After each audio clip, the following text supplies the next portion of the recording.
Welcome back to Inside Politics. Our guest today is Nashville baseball historian Skip Nipper. We're talking about the move to bring Major League Baseball to Nashville. Skip, what's the projected cost for the ballpark generally, and who might pay for it? The ownership group, or what role does the ML group, from what you understand, see in terms of local taxpayers being involved in paying for it in some way?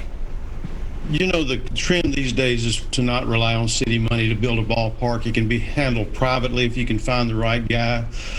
Probably $1.5 billion to build a stadium with maybe $500 million of overruns. So we're looking at $2 billion as a minimum to build a ballpark, at least one that Nashville deserves.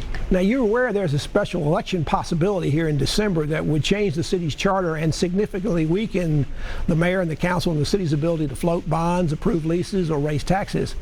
Isn't that putting so much restrictions on it that the group of bringing Major League Baseball ought to really count on private financing and not count on the city? I think they've got to depend on private financing. I'm not a citizen of Nashville. I live in Wilson County, but I know that there are other opportunities outside of Nashville, Davidson County, to build a ballpark. What other places are you looking at outside Davidson County? Are you looking in Williamson County? Are you looking in Wilson County where you are?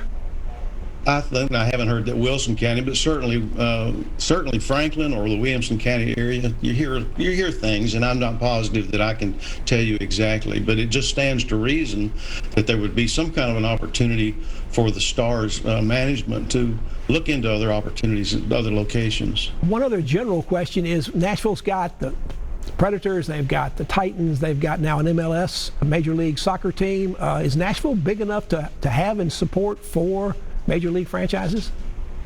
Well, you know, I think NASCAR and the Grand Prix, I think those things that are coming on board are positive signs that, yes, I think Nashville can handle it. I think there would probably be the same guy wanting to buy a ticket, maybe the guy that is a soccer guy now or is a Predators fan now, that they're after the same dollar. I'm not sure that's problematic. Everybody does the marketing in their own way. One other critical group that the group will need support bringing MLB in is the team in town, the Nashville Sounds, the AAA baseball team. They own the territory rights for this, and based on some media reports and interviews I've seen, the current team ownership has not necessarily been completely enthused about giving up those rights. Based on past expansions or franchise relocations, is that agreement a difficult one to reach sometime? And do you see that as potentially a problem that has to be overcome? I don't know that that's a problem. I know that if I were Frank Ward, I'd want to protect my territory as much as possible. He's got a vested interest not only in his franchise but in other surrounding businesses. I just know that my guess is that if Major League Baseball wants Nashville as a city, that price could be negotiated as to the value of the Sounds and maybe a relocation to another city. Yeah, who does all that? Who's going to help them find a new place to go if the Sounds have to leave? And what's the price tag that you think would be in the range of what's happened in the past to buy out these territorial rights? You know, I read once that 2 or 3 years ago, the Sounds franchise was about the 17th most expensive franchise value. I would imagine that has risen. It was around $30 million. Now, if someone wanted to pay Frank Ward, and I can't speak for Frank Ward, to move his franchise or to purchase his franchise, that's an interesting concept.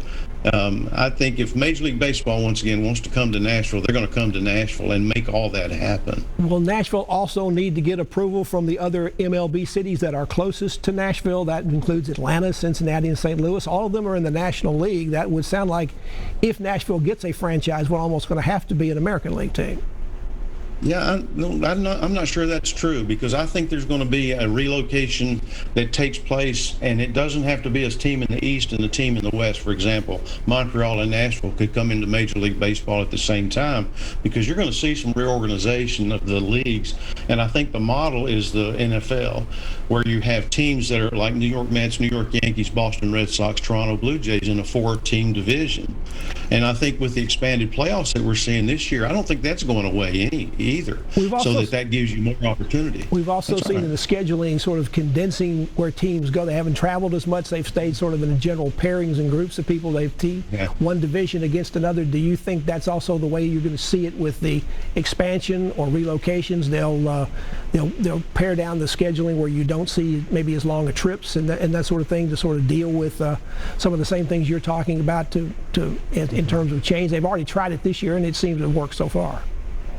I think, well, there's no fans in the stands, but the fans are watching on television, so we can't really take the temperature of that.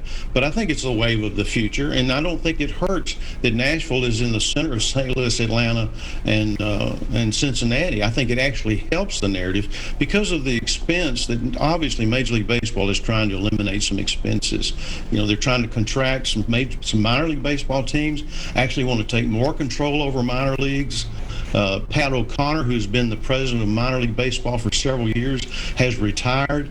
And I think you're going to see Rob Manfred take over the minor league baseball system in a new and unique way that we've never seen before. So in terms of the surrounding major league franchises, you don't think that's going to be an issue in getting their support in order to bring Nashville into the league if Nashville's going to be given a franchise?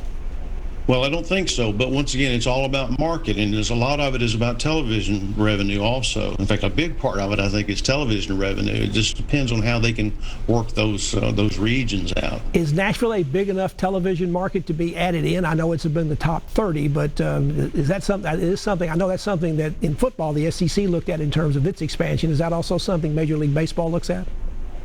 I think they do, and you said it. If they're in the top 30, I think that's a pretty good standard to say we can probably handle that. Okay, let's take a break. Our guest is Nashville baseball historian Skip Nipper. Back to continue our conversation with you about the future of baseball and what's going on in the game today after this break.